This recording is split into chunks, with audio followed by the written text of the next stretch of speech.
Si usted es de los que vivió pegado a la pared cada vez que pasaba una clica por su colonia, de los que aprendió a bajar la mirada para seguir vivo, de los que enterró a un hijo, a un hermano o a un vecino sin que nadie respondiera por nada, este canal es para usted. Aquí vamos a contarle, uno por uno, cómo los que sembraron ese terror están cayendo. Suscríbase ahora, porque esto apenas empieza y usted merece ver cómo llega la justicia que tanto tiempo le negaron. El avión toca pista en Comalapa a media mañana. Un vuelo más procedente de Estados Unidos, uno de tantos, con hombres esposados que creen que vuelven a casa. Uno de esos hombres baja los escalones despacio, mira alrededor, respira el aire caliente de su país después de años, y todavía no sabe que, al fondo del pasillo, hay agentes que ya conocen su nombre completo, su alias, y el número de la orden que un juez firmó por él en San Miguel. Ese hombre pensó que lo estaban deportando a la libertad. ¿Qué fue exactamente lo que encontró al poner un pie en el aeropuerto? Se llama Elmer Vladimir Rivas Ayala. En las calles lo conocían por un solo nombre, Pirata. Y según las autoridades, Pirata no era un pandillero cualquiera. Estaba perfilado como homeboy de la Mara Salvatrucha 13, uno de los rangos que dentro de esa estructura se gana con sangre, con años y con obediencia absoluta. Los agentes de inteligencia policial lo tenían fichado antes de que el avión despegara del otro lado del continente. Para entender por qué la captura de este solo hombre importa tanto, hay que devolverse, muy atrás, a esos años en los que una colonia entera dependía del humor de un muchacho tatuado. Años en los que un pasaje de bus podía costar la vida si te bajabas en la parada equivocada. Años en los que las madres contaban las horas hasta que sus hijos volvían de la escuela, porque sabían que a veces no volvían. Usted lo recuerda. Nadie que haya vivido en El Salvador entre 2010 y 2021 necesita que se lo expliquen. La renta semanal. El toque de queda impuesto por gente sin uniforme. Los cuerpos que aparecían en las quebradas. La palabra que corría de boca en boca cuando desaparecía un vecino. Se lo llevaron. Y detrás de cada una de esas historias había una estructura, una jerarquía. Hombres con alias que decidían quién vivía y quién no. El oriente del país, la zona de San Miguel y sus alrededores, conoció esa maquinaria en carne propia. Ahí las clicas de la MS-13 cobraban a los buses, a los vendedores del mercado, a las pupuserías, a cualquiera que tuviera algo que perder. El que se negaba a pagar recibía una advertencia. El que se atrevía a denunciar recibía algo peor. Familias enteras dejaron sus casas de la noche a la mañana, abandonaron todo, porque la alternativa era esperar a que un muchacho de la esquina cumpliera la orden que le habían bajado desde arriba. Dentro de esa maquinaria, ¿qué tareas concretas cargaba un homeboy como el que hoy está detenido? ¿Cuál era su función real en la calle? Un homeboy responde por su clica ante los rangos superiores. Recauda, organiza a los más jóvenes, hace cumplir las decisiones y, cuando la orden llega, participa en su ejecución. Según el señalamiento judicial que pesa sobre Elmer Vladimir Rivas Ayala, esa participación incluyó al menos un homicidio agravado. Ese es el peso que carga el alias Pirata. No un rumor de barrio, sino una orden judicial firmada por un juez de San Miguel que lleva su nombre. Pero aquí viene lo que mucha gente todavía no entiende. ¿Por qué un hombre como Pirata terminó en un avión saliendo de Estados Unidos y no en una celda desde hace años? Porque durante mucho tiempo existió una puerta giratoria. Los pandilleros que sentían el cerco encima huían. Cruzaban a Guatemala, a México, y muchos siguieron más al norte hasta Estados Unidos. Allá se escondían entre miles de migrantes, cambiaban de identidad, se dejaban crecer el pelo para tapar los tatuajes, conseguían trabajos donde nadie preguntaba, y desde la distancia seguían siendo lo que siempre fueron. La frontera los protegía. El anonimato los protegía. La lentitud de la justicia de antes los protegía. Elmer Vladimir Rivas Ayala fue uno de esos hombres. Según la información policial, tenía una orden judicial vigente pidiendo su captura, emitida por un juzgado de San Miguel, mientras él respiraba libre a miles de kilómetros. Esa orden llevaba su nombre por dos delitos que pesan como una losa: homicidio agravado y organizaciones terroristas. Homicidio agravado. Deténgase un momento en esas dos palabras, porque no son un cargo menor. ¿Sabe cuántos años enfrenta en El Salvador alguien acusado de ese delito? En la legislación salvadoreña, el homicidio agravado se castiga con penas que van de 30 a 50 años de prisión. Por cada víctima. Hablamos de la posibilidad real de pasar el resto de la vida detrás de un muro. Y ese es solo uno de los cargos. El otro, organizaciones terroristas, viene de una decisión que cambió por completo las reglas del juego en este país. En 2015, la Sala de lo Constitucional resolvió que las pandillas, incluyendo la MS-13 y las dos facciones del Barrio 18, debían ser tratadas como organizaciones terroristas. Ese fallo lo cambió todo. A partir de ahí, pertenecer a una de esas estructuras dejó de ser un asunto de agrupaciones ilícitas y pasó a otra categoría, mucho más grave. Un homeboy ya no era solo un miembro. Ante la ley, pasó a ser parte de una organización terrorista, con todo el peso penal que eso arrastra. Y aquí surge la pregunta que muchos se hacen: ¿qué significa exactamente ser homeboy dentro de la MS-13? ¿Por qué ese rango es tan importante para las autoridades? Dentro de la estructura de la Mara Salvatrucha existe una jerarquía rígida, casi militar en su lógica. Abajo del todo están los colaboradores y los aspirantes, los que hacen mandados, vigilan esquinas, avisan cuando aparece la policía. Después vienen los homeboys, los miembros plenos, los que ya pasaron por el rito de iniciación y cargan con responsabilidades directas dentro de la clica. Más arriba están los palabreros, que dirigen, y por encima de ellos los que controlan programas enteros, regiones completas. Un homeboy está lejos de ser el último eslabón. Es un miembro con historia, con peso, con capacidad de dar y ejecutar órdenes dentro de su territorio. Por eso, cuando la Policía Nacional Civil confirma que capturó a un homeboy de la MS-13 reclamado por homicidio, no está hablando de una detención de rutina. Está hablando de sacar de circulación a alguien que, según el señalamiento judicial, tuvo un papel activo en la maquinaria de muerte que durante años apretó el cuello de este país. Ahora bien, ¿cómo supieron los agentes que ese hombre bajando del avión era pirata y no cualquier otro deportado más? Aquí es donde entra el trabajo silencioso que casi nadie ve. Las autoridades explicaron que la captura se realizó en coordinación con inteligencia policial. Eso quiere decir que su llegada no fue una sorpresa. Alguien había cruzado la información. Alguien sabía que en la lista de deportados de ese vuelo viajaba un hombre con una cuenta pendiente en San Miguel. La coordinación entre el sistema de deportaciones y las bases de datos salvadoreñas convirtió lo que antes era un agujero en una trampa perfectamente cerrada. Si usted quiere seguir de cerca cómo se está desmontando pieza por pieza la estructura que durante décadas gobernó por el miedo, este es su lugar. Suscríbase y active la campana. Cada captura como esta es una respuesta a esos años en los que la justicia parecía no llegar nunca. Hoy sí llega, y usted tiene derecho a verlo. El momento exacto en que Pirata pisó suelo salvadoreño quedó marcado por un procedimiento que hoy es rutina, pero que hace apenas unos años habría sido impensable. Al ingresar al país, cada deportado pasa por un filtro de verificación de identidad. Sus datos se cruzan en tiempo real contra los registros de personas requeridas por la justicia. Nombres, fotografías, huellas, alias conocidos, todo entra en el sistema.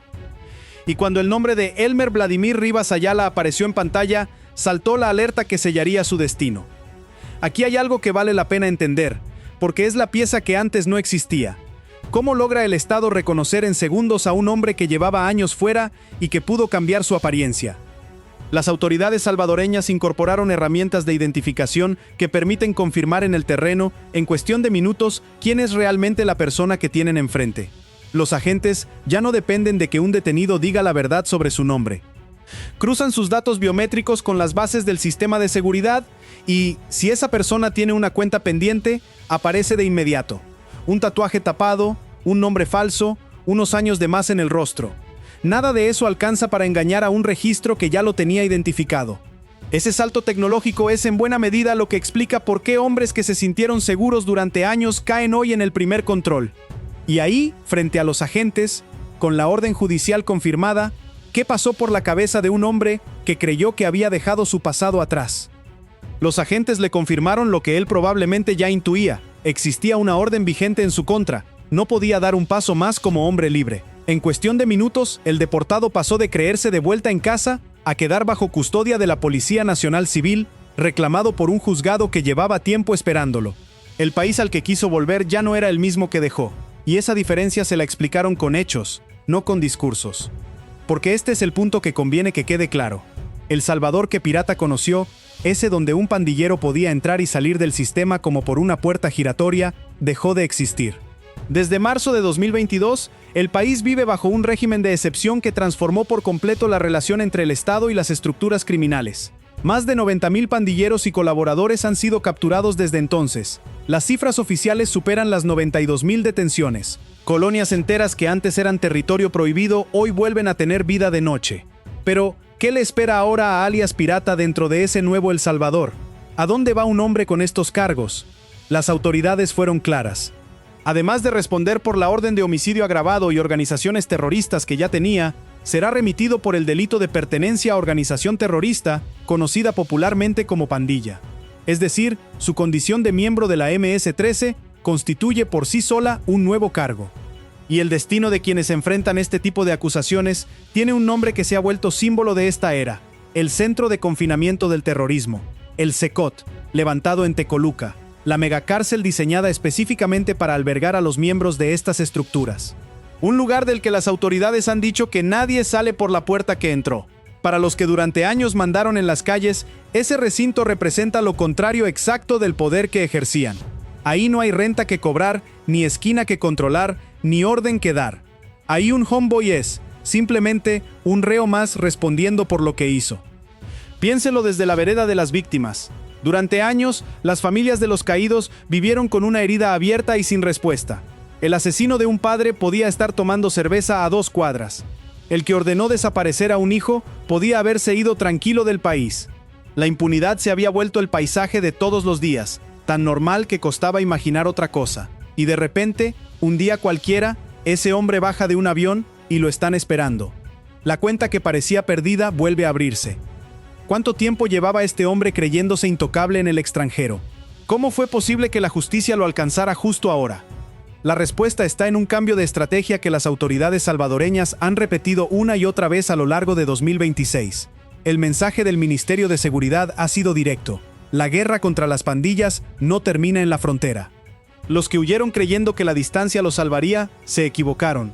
A lo largo de este año, varios pandilleros que se escondían en México y en Estados Unidos han sido localizados, detenidos y enviados de regreso para enfrentar a la justicia salvadoreña. Unos cayeron gracias a la cooperación con autoridades mexicanas. Otros, como Pirata, fueron capturados en el mismo instante en que el avión de deportación abrió sus puertas.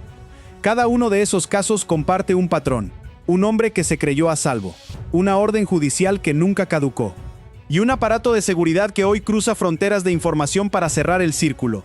La frontera dejó de ser un escudo, se convirtió en la última trampa antes de la celda. Y este año esa trampa se ha cerrado más de una vez en el mismo aeropuerto. ¿Cuántos pandilleros han caído ya de esta forma en 2026? A lo largo de este año, varios miembros de estructuras criminales que huyeron al extranjero han terminado detenidos apenas pisaron territorio salvadoreño. Algunos escondidos en México, entregados gracias a la coordinación con las autoridades de ese país. Otros deportados desde Estados Unidos y capturados al bajar del avión, exactamente como Pirata. El Ministerio de Seguridad ha insistido en que la cooperación con los gobiernos de la región y con Estados Unidos convirtió las deportaciones en una herramienta directa contra los prófugos. Un pandillero que antes veía la deportación como un simple trámite migratorio, hoy la vive como el último tramo del camino hacia una celda salvadoreña. Ese cambio tiene un efecto que va más allá de cada captura individual. Manda un mensaje a todos los que siguen escondidos: el reloj corre en su contra. Cada acuerdo de cooperación que se firma, cada base de datos que se conecta, cada control que se refuerza, cierra un poco más las salidas que antes usaban para desaparecer. La distancia, que durante años fue su mejor aliada, empezó a trabajar para el otro lado. Ahora bien, ¿qué pasa exactamente en las horas siguientes a una captura como esta? Porque el trabajo no termina cuando le ponen las esposas. Una vez detenido, un sujeto en la situación de Pirata queda a disposición de la autoridad judicial que lo requiere, en este caso el Juzgado de San Miguel. Se activa el proceso penal correspondiente a los cargos por los que se le señala. La investigación que ya existía se robustece con su presencia física en el país, porque ahora las autoridades pueden avanzar en diligencias que antes estaban congeladas por su ausencia. Testigos, peritajes, expedientes que llevaban tiempo esperando, todo eso se reactiva cuando el acusado por fin está donde debe estar. ¿Y cómo recibe una comunidad la noticia de que uno de los suyos, uno de los que huyó, por fin está de vuelta y detenido? En el oriente del país, cada captura de este tipo se comenta de casa en casa. Hay quienes recuerdan el nombre, hay quienes recuerdan a la clica, y hay familias que, al escuchar que un requerido por homicidio volvió esposado, sienten que algo que llevaban años cargando por fin se aligera un poco. No devuelve a nadie, no borra lo que pasó, pero coloca las cosas en su lugar. El que se fue creyéndose libre está hoy respondiendo ante un juez. Para una generación entera que aprendió a callar por miedo, ver ese giro tiene un valor que cuesta poner en palabras. Y conviene subrayar algo que las autoridades manejan con rigor. Mientras no exista una sentencia firme, hablamos de cargos y de señalamientos, no de condenas cerradas. Pirata enfrenta acusaciones graves y una orden judicial vigente. Será el proceso el que determine su responsabilidad. Pero el solo hecho de que ese proceso pueda por fin avanzar, con él presente y bajo custodia, ya es una victoria para un sistema que durante años vio cómo los expedientes se llenaban de polvo esperando a hombres que nunca aparecían. Hay un detalle en este caso que revela mucho sobre cómo operan estas capturas. ¿Por qué la coordinación con inteligencia policial fue tan decisiva? Porque una deportación, por sí sola, no garantiza nada. Un hombre puede ser expulsado de Estados Unidos por su estatus migratorio sin que eso signifique automáticamente que enfrentará la justicia en su país de origen. Lo que convirtió la llegada de Pirata en una captura fue el trabajo previo. Alguien tuvo que identificar que ese nombre en la lista de deportados coincidía con un requerido por homicidio. Alguien tuvo que tener listos los agentes en el punto de ingreso. Alguien tuvo que asegurarse de que, en el momento exacto en que ese hombre cruzara el umbral del aeropuerto, la orden estuviera confirmada y el operativo montado. Esa anticipación es la diferencia entre un pandillero que vuelve a desaparecer y uno que va directo a responder por lo que hizo. El perfil de homeboy que le atribuyen las autoridades añade una capa más de gravedad al caso. Un miembro pleno de la MS-13 con orden por homicidio arrastra detrás toda una red. Una estructura que operó durante años en el oriente del país, en una zona, la de San Miguel, que conoció de cerca la violencia de las clicas. Cada captura de este nivel permite a los investigadores tirar de más hilos. Un detenido puede aportar información. Un expediente reactivado puede conectar con otros. La caída de un solo hombre muchas veces es el inicio de algo más grande. ¿Y qué representa este caso dentro del panorama más amplio de lo que está viviendo El Salvador? Representa la consolidación de un mensaje que se ha vuelto política de Estado. No hay lugar donde esconderse. El régimen de excepción, que ya se acerca a su cuarto año de vigencia, se combinó con el Plan Control Territorial, iniciado en junio de 2019, para desmantellar el poder que las pandillas ejercían sobre el territorio. Pero faltaba cerrar una grieta: los prófugos, los que salieron a tiempo. Y es precisamente esa grieta la que las capturas en aeropuertos y las deportaciones coordinadas están sellando, una por una, a lo largo de este 2026. Para las familias que esperaron años, cada uno de estos nombres tiene rostro. Detrás de un alias como Pirata, hay, según el señalamiento judicial, al menos una víctima de homicidio. Y detrás de esa víctima hay una familia que nunca dejó de esperar respuesta. Hoy, con el acusado de vuelta en el país y bajo custodia, esa espera tiene por fin la posibilidad de terminar en un juzgado, con pruebas, con proceso, con la posibilidad real de una condena. Queda una pregunta que muchos se hacen al ver estas capturas: ¿cuántos más como él siguen escondidos? ¿Y cuántos más caerán de la misma forma? Las autoridades han dejado claro que este caso está lejos de ser el último. La estrategia de perseguir a los prófugos fuera de las fronteras sigue activa, con acuerdos de cooperación que se extienden a Estados Unidos, México y Guatemala. Los que huyeron cargan con un problema que el tiempo no resuelve. Las órdenes judiciales no vencen. Pueden pasar 5 años, 10, 15. El día que ese hombre intente moverse, cruzar una frontera, ser deportado o simplemente aparecer en un registro, el sistema lo va a reconocer y esta vez sí habrá alguien esperándolo del otro lado. Elmer Vladimir Rivas Ayala creyó que un vuelo de deportación lo devolvía a casa. Lo que encontró fue el país que dejó atrás, transformado en un lugar donde su nombre ya estaba escrito en una orden judicial, donde su alias ya figuraba en un expediente, y donde los agentes ya sabían a quién esperaban esa mañana en la pista. La distancia lo protegió durante un tiempo. El tiempo, al final, jugó en su contra. Y esa es quizás la lección más dura para todos los que sembraron terror en este país y creyeron que huir era ganar. La justicia salvadoreña aprendió a esperar. Aprendió a cruzar fronteras de información, a coordinar, a anticipar. Aprendió a no olvidar, porque la justicia, aunque tarde años en llegar, nunca olvida a sus víctimas. Y en un aeropuerto cualquiera, en un vuelo cualquiera, un hombre que se creía libre acaba de comprobarlo. Si esta historia le tocó, si usted es de los que esperó demasiado tiempo por respuestas que no llegaban, suscríbase al canal y compártalo. Cada captura que le contamos aquí es un recordatorio de que las cosas cambiaron, y de que los que huyeron todavía tienen una cita pendiente con la justicia de este país.